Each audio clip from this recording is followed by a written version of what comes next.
कळवा येथील ठाणे महानगरपालिकेच्या छत्रपती शिवाजी महाराज रुग्णालयातील प्रसूती विभागातील गैरसोयींकडे लक्ष वेधणाऱ्या वृत्तीची दखल भाजपाच्या विधान परिषदेचे आमदार चित्रा वाघ यांनी घेतली आहे। रुग्णालयात भेट देऊन त्यांनी आढावा घेतलाय। आगामी वर्षात रुग्णालयाच्या एकूण बेडची संख्या 500 वरून 850 होणार असून महिलांच्या प्रसूतीची बेडची संख्याही 50 वरून 100 होणार असल्याची माहिती रुग्णालय प्रशासनाने त्यांना दिली आहे। रुग्णालयातील त्रुटी तातडीने दुरुस्त करण्याचे आदेश देखील आमदार चित्रा वाघ यांनी प्रशासनाला दिलेत। कळव्यातील या रुग्णालयांच्या प्रसूतीगृहावरती गरोदर महिलांची गैरसोय होते, तसेच प्रसूती विभागावरती ताण असल्यामुळे क्षमतेपेक्षा दाटीवाटीने बेड लावून तर काही महिलांना चक्क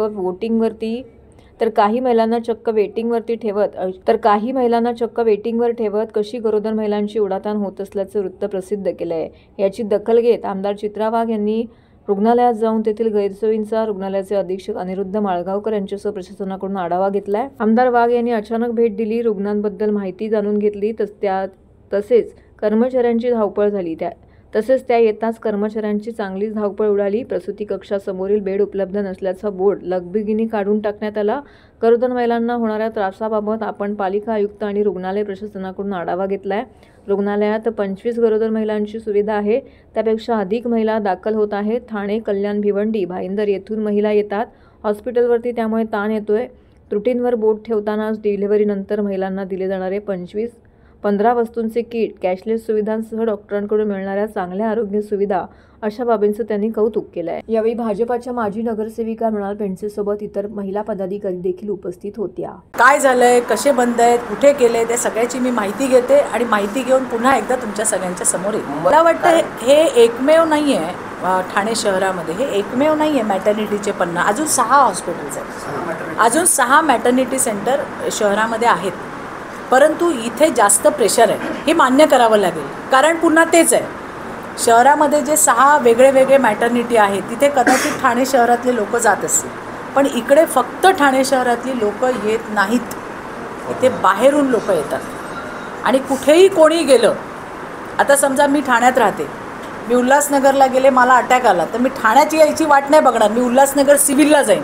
मग ते म्हणतील, अरे तुम्ही काय इथे राहता का, तुमचं काय इथे रजिस्टर्ड आहे का? नो, कोणीच कोणाला असं सांगू शकत नाही। त्यामुळे असा जो ओघ आहे हा बाहेरचा, तो इकडे आहे। 50 बेडचं हे हॉस्पिटल PNC वॉर्ड आहे, पण हे एकमेव नाही आहे। अशी 6 मॅटर्निटी होम ठाणे शहरात इतरही आहेत। इथला जो लोड आहे तो काय आहे हे मी तुम्हाला सांगितलं। येणाऱ्या दिवसात PNC बेड 50 ते 100 होतील। त्याही वेळेला इथे हीच पोझिशन असेल कि 100 बेड है लेकिन आएंगे 145 150, जो भी आएगा उसको हम ऐसे भेज नहीं सकते। और इसीलिए डॉक्टर अपनी पूरी कोशिश कर रहा है, प्रशासन कोशिश कर रहा है कि ज़्यादा से ज़्यादा महिलाओं को सुविधा मिले, बेड मिले। जगह नहीं है तो एडजस्ट करके महिलाओं को रखे, लेकिन वो सुरक्षित घर जाए। मुझे लगता है यही प्रायोरिटी सबकी होनी चाहिए। की होणार मी तुम्हाला सांगते आहे की याच्यामध्ये सरकार फार जोरात काम करतं आहे। देवेंद्रजींच्या नेतृत्वामध्ये आपले शिंदे साहेब, अजितदादा अतिशय जोरात काम करत आहेत। तुम्हाला सगळ्यांना माहिती आहे शिंदे साहेबांचं आरोग्य विभागाकडे किती लक्ष आहे हे तुम्हाला सगळ्यांना माहिती आहे। मला इथे आवर्जून सांगायचं आहे की राज्याचे आरोग्यमंत्री आंबेडकरजी अतिशय उत्तम काम त्या ठिकाणी राज्यामध्ये करत आहेत। मी तुम्हाला हे सांगते की 100% सगळं ऑलवेल असेल असं नाही आहे, पण त्या ठिकाणी चांगल्यात चांगलं काम करण्याचा प्रयत्न हा सरकारच्या माध्यमातून केला जातो। आज माझं इथे येण्याचं कारणच हे आहे, कारण देवेंद्रजींकडे महिलांच्या विषयीचा असा एखादा प्रश्न गेला किंवा स्वास्थ्य असेल, शिक्षा असेल, सुरक्षा असेल, या सगळ्या गोष्टींवरती सरकारकडे पहिली प्रायोरिटी आहे। आणि मग असं काय झालं ठाणे शहरामध्ये की इतक्या बातम्या यायला लागल्या आणि इतकी असुविधा आहे, तर तसं नाही आहे। हे लोकांपर्यंत जायला पाहिजे, जी खरी परिस्थिती आहे ती लोकांपर्यंत जायला पाहिजे आणि त्याच्यासाठी ती बघण्यासाठी मी आज या ठिकाणी आले। आणि मला वाटतं जो डेटा माझ्याकडे आहे तो तुमच्याकडे डॉक्टर पोचवतील, ते तुम्हाला सांगतील रजिस्टर्ड किती, अनरजिस्टर्ड किती, त्याचा डेटा आपल्याकडे येईल। वॉर्डमध्ये आपण जाऊ, तिथे आपण बघू, जर 50ची कॅपॅसिटी आहे आणि 80-85 जर महिला त्या ठिकाणी आल्या तर हॉस्पिटलने पण काय करायचं हा मोठा प्रश्न आहे। परंतु 1 वर्षामध्ये तोही प्रश्न सुटणार आहे। 120 कोटीचं अनुदान झालेलं आहे, 60 कोटी आलेले आहेत, बाकीचे येणार आहेत। 1 वर्षामध्ये 840 बेड होणार आहेत, PNCचे 50 ते 100 होणार आहेत।